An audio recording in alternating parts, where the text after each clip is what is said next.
président de la République va prendre la parole.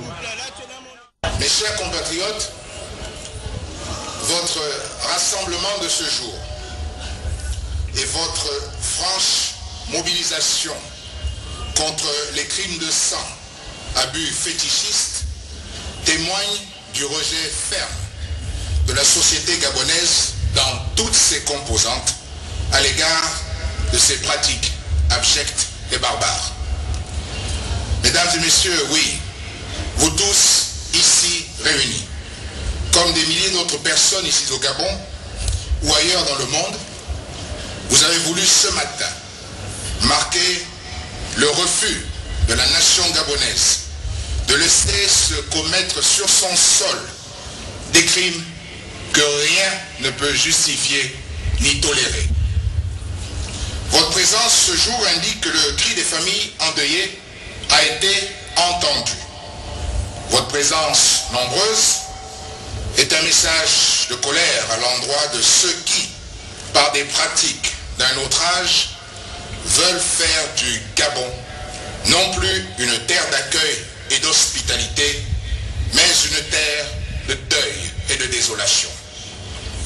Votre mobilisation est un cri de colère, de douleur, en même temps et surtout en même temps qu'un formidable espoir. Espoir dans notre capacité à nous indigner et à dire non. Espoir dans notre capacité à relever la tête et à dire stop. Ce phénomène que vous dénoncez aujourd'hui n'est hélas pas nouveau pour moi. En effet, en 2005 déjà, alors ministre de la Défense, j'ai parrainé une rencontre organisée par l'UNESCO sur le thème de la lutte contre les crimes rituels en Afrique centrale. C'est dire que mon engagement contre cette barbarie n'est donc pas nouveau. Les crimes qui ont été commis n'auraient jamais dû rester impunis et ils ne le resteront pas. Je le dis haut et fort, tous ceux qui ont enlevé la vie à autrui seront punis avec la rigueur, toute la rigueur de la loi.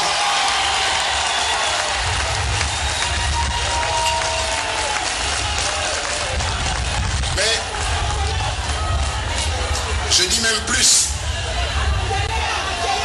Je dis même plus.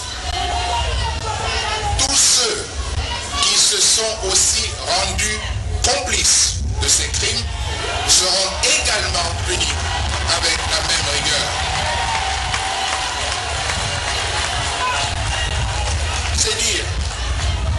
C'est dire qu'il n'y aura pour les assassins comme pour les commanditaires aucune forme de clémence. Et nous devons bouter l'impunité hors de nos mentalités et surtout hors de notre pays. Mais alors, cela implique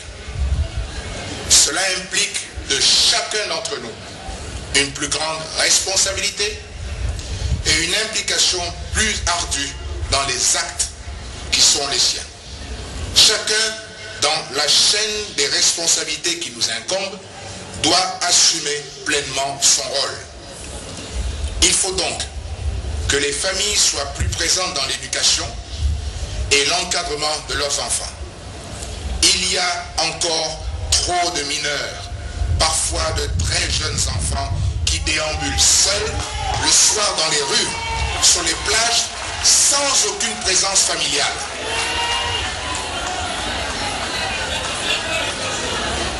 Mais alors si nous demandons un effort à nous tous, aux familles, il est aussi important que s'assurer que la police doit être plus présente dans les quartiers, être une force dissuasive qui empêche que le crime soit commis.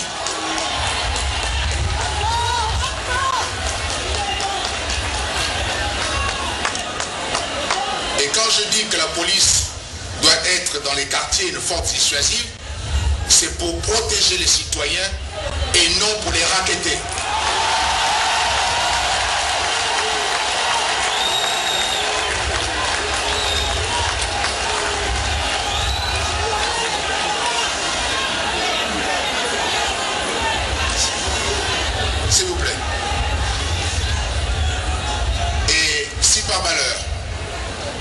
Et lorsque par malheur le crime est commis, la police doit disposer de tous les moyens d'investigation modernes. Il nous faut nous doter des outils les plus avancés dans les domaines d'investigation afin d'accroître les possibilités de retrouver et de punir les criminels même après de longues années de tâtonnement, et si grâce aux tests ADN par exemple et à la constitution de vrais fichiers de police sur la base des données biométriques. Aussi, je demande à nouveau au gouvernement d'explorer toutes les possibilités, y compris la coopération internationale, afin de rendre notre police plus efficace, plus opérationnelle, plus en adéquation avec les phénomènes criminels nouveaux auxquels nous avons à faire face. Nous devons nous mobiliser pour lutter avec détermination contre tous les crimes de sang, qu'ils soient passionnels ou rituels, qu'ils soient abus fétichistes ou pour le commerce des organes en direction des réseaux à l'étranger. Nous ne pouvons pas laisser faire. Aussi, notre détermination doit être sans faille. Sans faille aussi pour écarter les nouvelles menaces que sont la piraterie et le terrorisme. Notre police et notre gendarmerie devront donc être capables de faire face et de faire front et d'annihiler ces formes nouvelles de criminalité. Mais nous devons également faire évoluer notre législation. Je demande par conséquent au Parlement de mettre à la disposition du gouvernement tout l'arsenal législatif nécessaire et de procéder aux ajustements budgétaires qui s'imposent pour une plus grande efficacité de nos forces de police et de gendarmerie. Cette efficacité passe par une meilleure formation des agents, un encadrement plus impliqué, des moyens matériels et logistiques suffisants et une législation adéquate. La peur de l'uniforme doit à nouveau gagner les esprits malfaisants. La justice doit être notre rempart à tous. Elle doit agir sans tenir compte des positions sociales, de l'appartenance ethnique, politique ou religieuse des uns des autres. Car nos compatriotes, Gabonaises et les Gabonais, et tous ceux qui vivent sur notre territoire ont soif de justice. Et trop souvent, ils ont eu le sentiment que la justice est absente, que la justice est sourde à la douleur, que la justice ne frappe et ne punit que les voleurs de poules.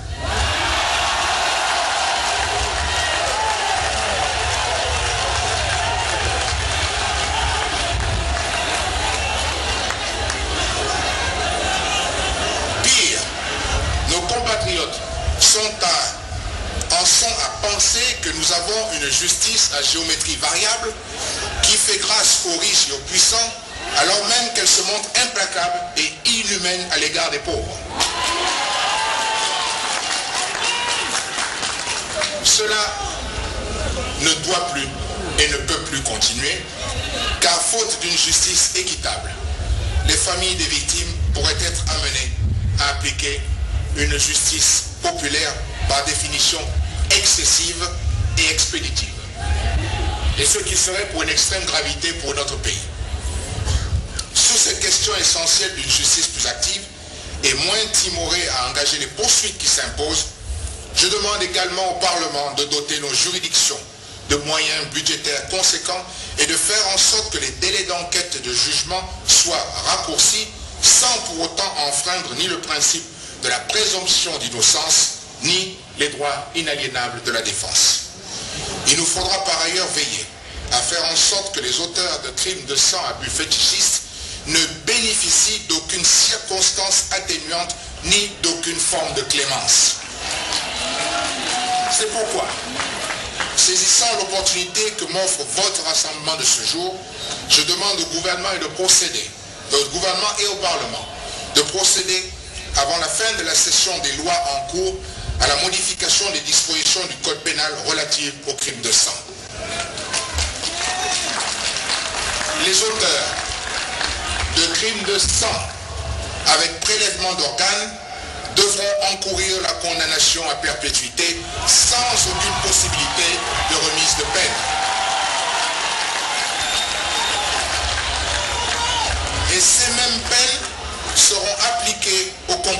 et aux commanditaires éventuels.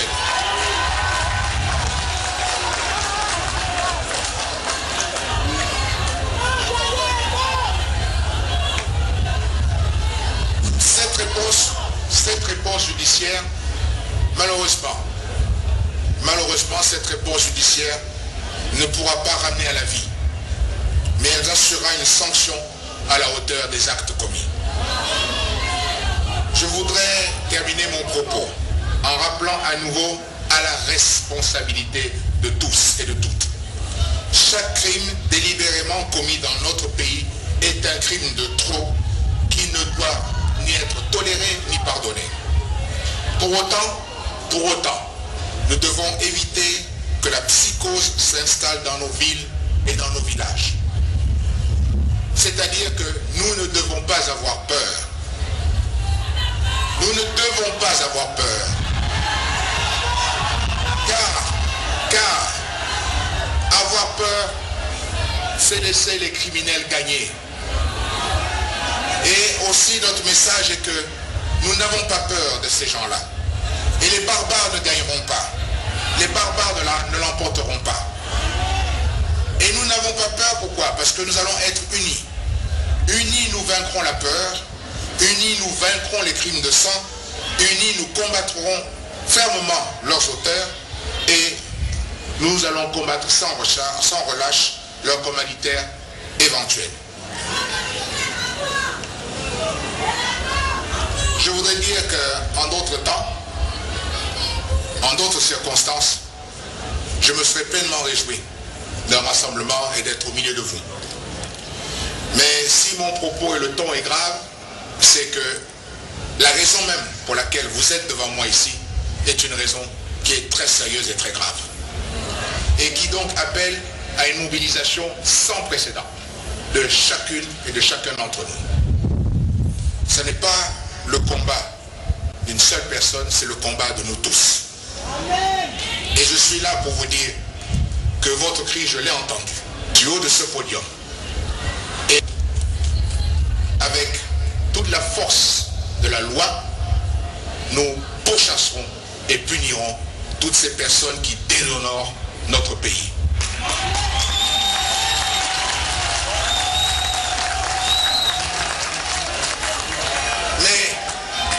Déshonorer notre pays, c'est surtout ôter la vie, qui est grave. Et personne n'a le droit de pouvoir faire une telle chose sans avoir à payer les conséquences. Voilà pourquoi, en votre nom à tous, je redis à toutes les autorités de ce pays qu'il ne s'agit pas aujourd'hui pour le Parlement, le législatif, de dire que c'est l'exécutif, ou l'exécutif de dire que c'est tel autre.